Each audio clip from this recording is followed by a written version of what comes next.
All right, guys, so we did something pretty irresponsible. We bought another car. And obviously it's another 86. So we have the show car, the track car, which is back in one piece. The new FRS headlights, Savin hood. And we ended up just getting an OEM fender to get it back on the road because the carbon fenders that we ordered over 4 months ago are still a month and a half out from being here, and grid life is next month. We picked up another FRS. I might throw some Subaru badges on it so we can say we have a Toyota, a Scion, and a Subaru. Doesn't really matter because they're all the exact same, but this is it, guys. You saw probably like 3 years ago now, I was actually the one that wrapped this for a friend, and he was getting rid of it, and we got it for a good deal, so we couldn't really pass it up.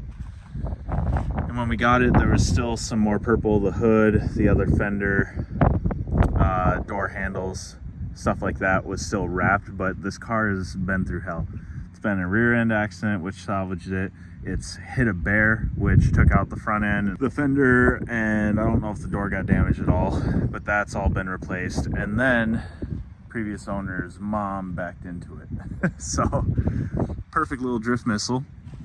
I've already gone ahead and pretty much gutted it out. The seat is just held in by 2 bolts right now just so I can move it around easily, but it's pretty much stripped out. We're gonna leave like door panels and maybe get some of the flat ones just to free up some space, just get as much out of here as possible. Obviously, as a drift car, we're not worried about the condition of the car, aesthetically, the interior, anything else like that. It just needs to start, run, and rip on track for a little bit, because I mean, obviously it's an FA20, not really known for the reliability, being a boxer engine, but we have another FA20 that has over 200,000 miles being supercharged, so who knows, maybe we'll get lucky again. Car though is so stupidly loud.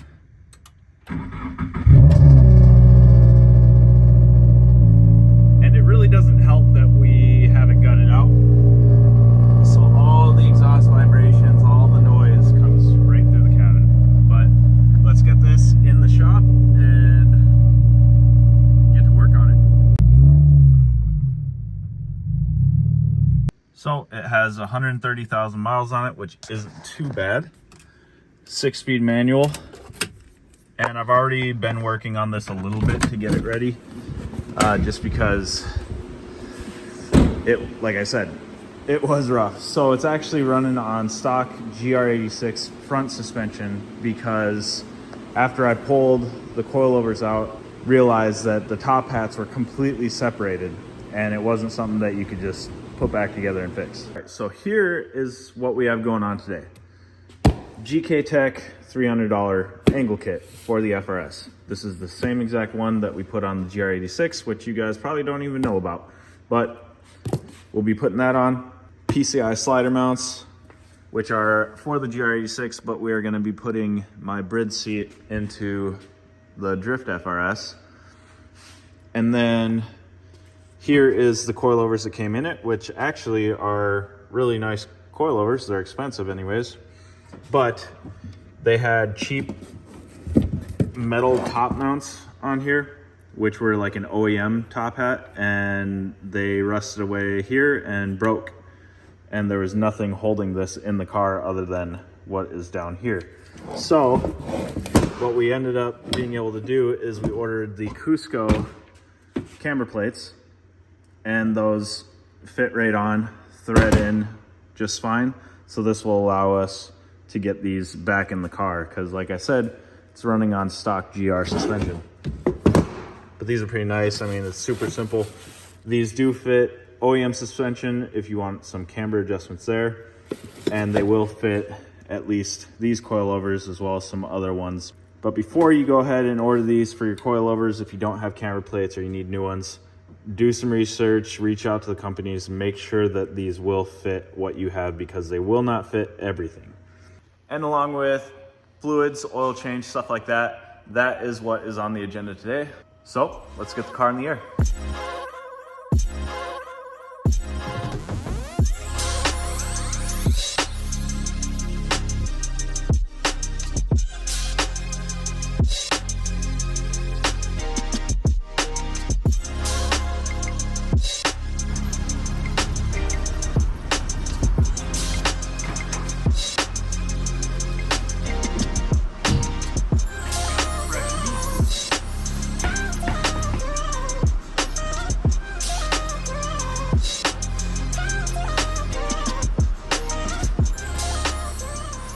So these Cusco top plates are pretty basic. I mean, this will thread onto the top of your coilover or the stock suspension, and that just fits into this spherical bearing, and then this sandwiches on top. Now these are nice because they have this little extra spring right here on top, which is really easy to compress just by hand. So you can actually take this top nut off without fear of these exploding in your face. And then boom, once you have that tightened down, now this has pretty decent range of motion. It actually stops before running into anything with that spacer. Without that, it's gonna run into shit. Okay, so we're gonna start off with the GKTech angle kit. This is how it comes when you receive it. It's already assembled. You have the dust boot, your bolts. We'll need to disassemble it so that we can add some Loctite to the bolts and then reassemble it to put it on.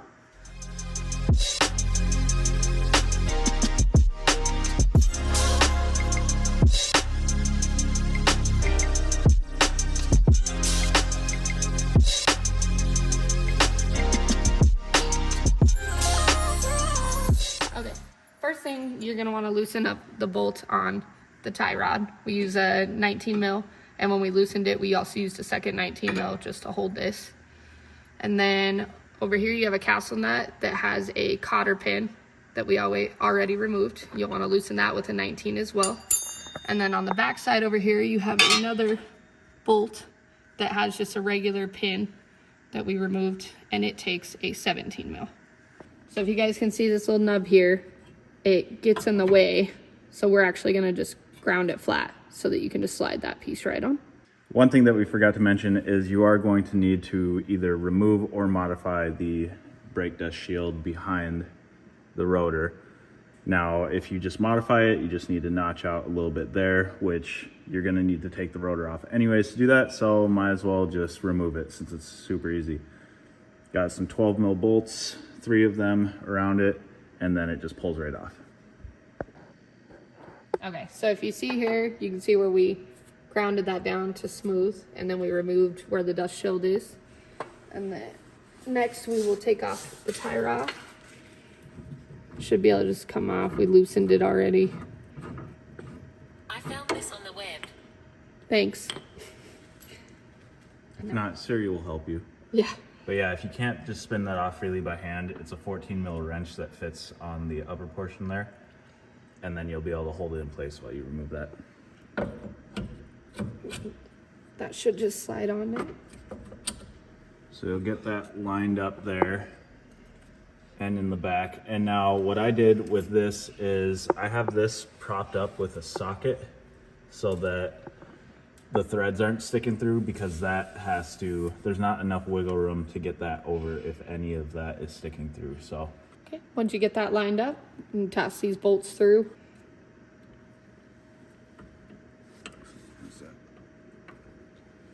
all right, so when we were trying to get this bolt to go through, it wasn't quite fitting far enough over.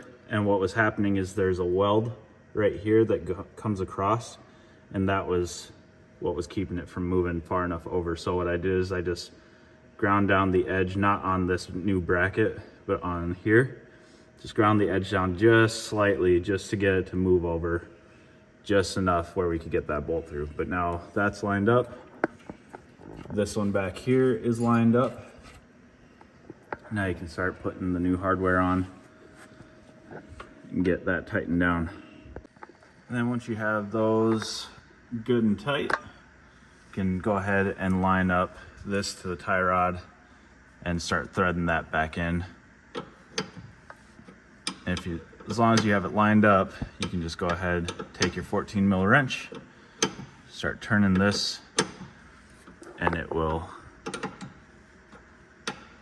start threading in.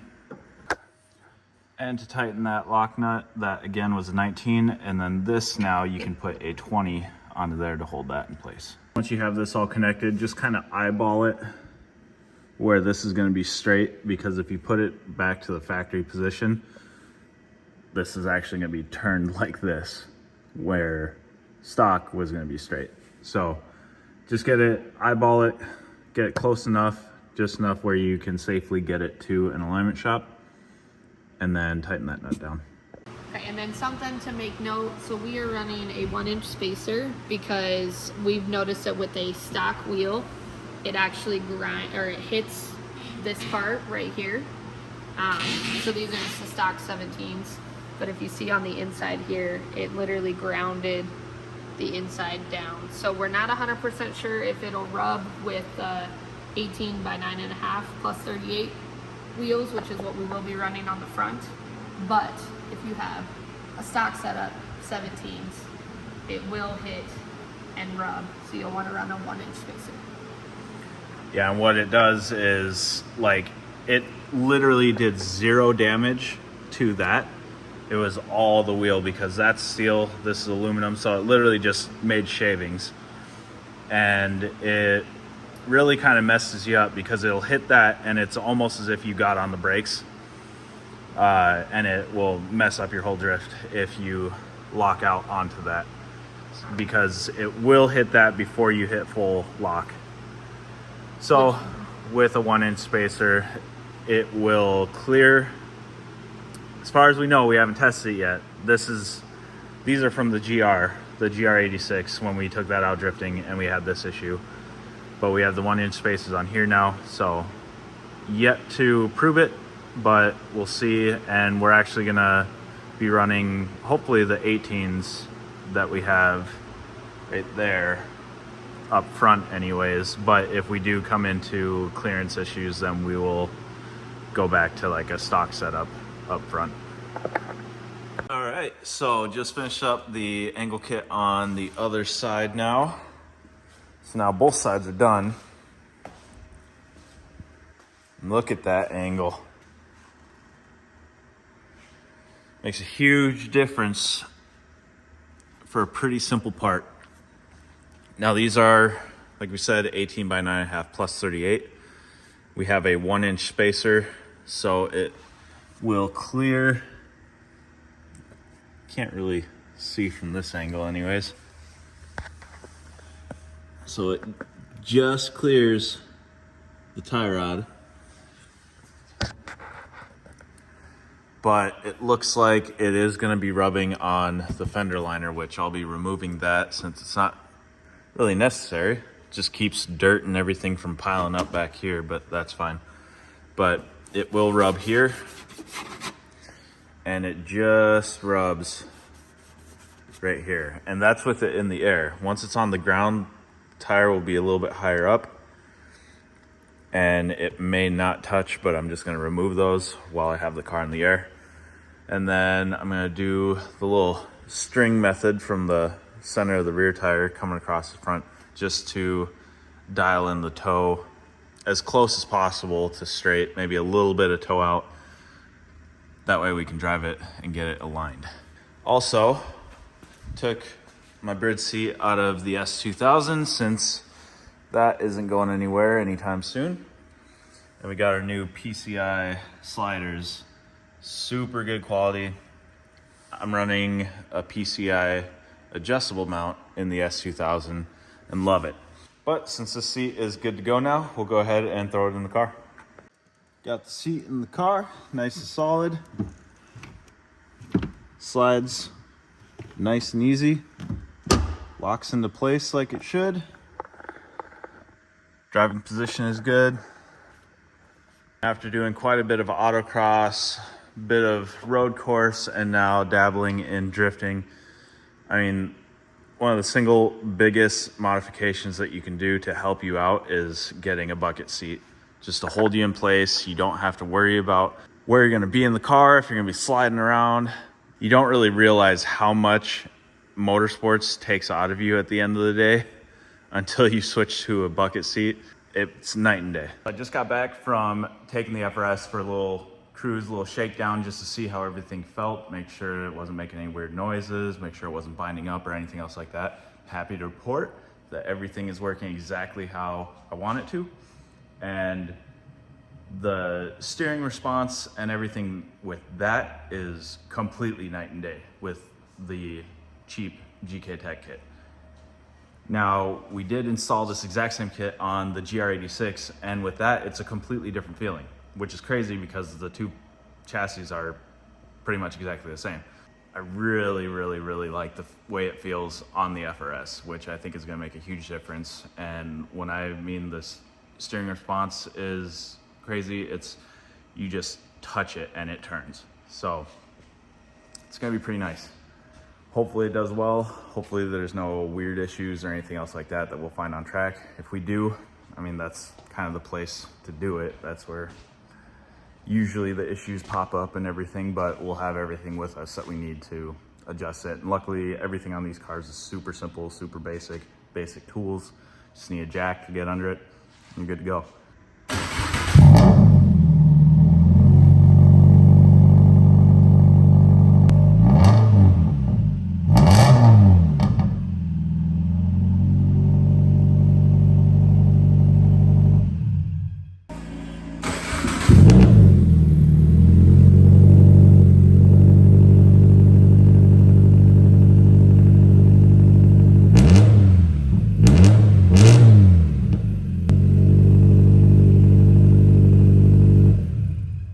All right guys, so the FRS is pretty much as done as we need it to do the first drift event with it. The angle kit is installed and drives freaking awesome. We got a few other things buttoned up. We got the coilovers fixed and taken care of.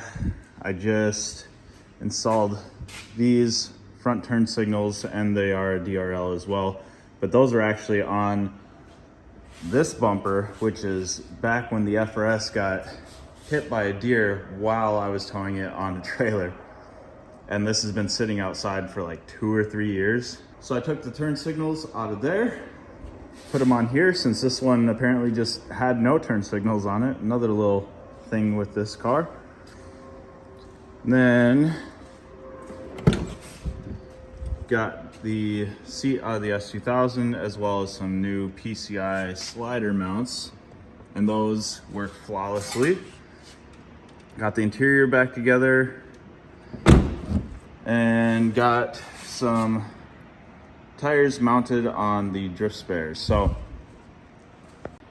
the last thing that I need to do now is drain all the coolant, replace it with distilled water, get some water wetter just so you have some additives, some anti-corrosives and everything else like that.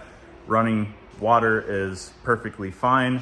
Just don't do it in the wintertime or if it's getting below freezing out. Otherwise you will either explode a radiator or have issues with your block, you name it.